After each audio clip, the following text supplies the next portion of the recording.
وسلم أعلنوا هذا النكاح واجعلوه في المساجد.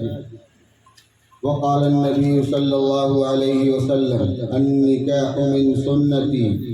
وقال عليه السلام فمن رغب عن سنتي فليس مني أو كما قال رسول الله صلى الله عليه وسلم. عزیزان محترم، بزرگوں اور دوستوں عزیز ساتھیوں، اصل میں وقت اتنا تنگ ہے کہ کہاں سے بات شروع کروں اور کہاں ختم کروں کچھ سمجھ میں نہیں آ رہا ہے، اور چونکہ عصر اور مغرب کے درمیان کا وقت ہوتا ہی بہت مختصر ہے، لیکن بہرحال آپ حضرات کی محبت ہے اور بالخصوص ہمارے برادر بزرگ جناب حضرت حافظ ظفر اللہ صاحب مجدد اللہ العالی ہمارے بڑے بھائی ہیں اور بچپن سے ہمارا ان کے ساتھ رشتہ رہا ہے، اور انہی کے حکم پر میری یہاں حاضری ہوئی ہے۔ ان کے صاحبزادے عزیز مکرم مولانا ظفر اللہ ندوی نے مجھ کو کہا اور میں آپ حضرات کے درمیان حاضر ہوا۔ بہرحال اصل میں یہ نکاح کا عنوان اتنا اہم ہے کہ اس پر گفتگو اگر کسی ایک پہلو پر بھی شروع کی جائے تو کافی وقت درکار ہے، اور اس کی سب سے بڑی وجہ یہ ہے کہ ہمارے پورے معاشرے کے اندر اور پورے سماج میں، پورے ملک میں نکاح کے سلسلے میں جتنی زیادہ خرابی اور جتنی زیادہ لاپرواہی اور جتنے رسم و رواج اور جتنے خرافات اور جتنا زیادہ فضول خرچی نکاح کے سلسلے میں واقع ہوتی ہے، اتنا زیادہ کسی اور عمل میں نہیں ہے۔ ابھی ہمارے امام صاحب بار بار ایک جملہ دہرا رہے تھے کہ نکاح سنت بھی ہے اور عبادت بھی ہے۔ سنت تو اس معنی کر ہے کہ اللہ کے نبی محمد عربی صلی اللہ علیہ وسلم کا طریقہ ہے۔ دوسری چیز کہ عبادت ہے، تو عبادت اور سنت دونوں چیزیں ایسی ہیں۔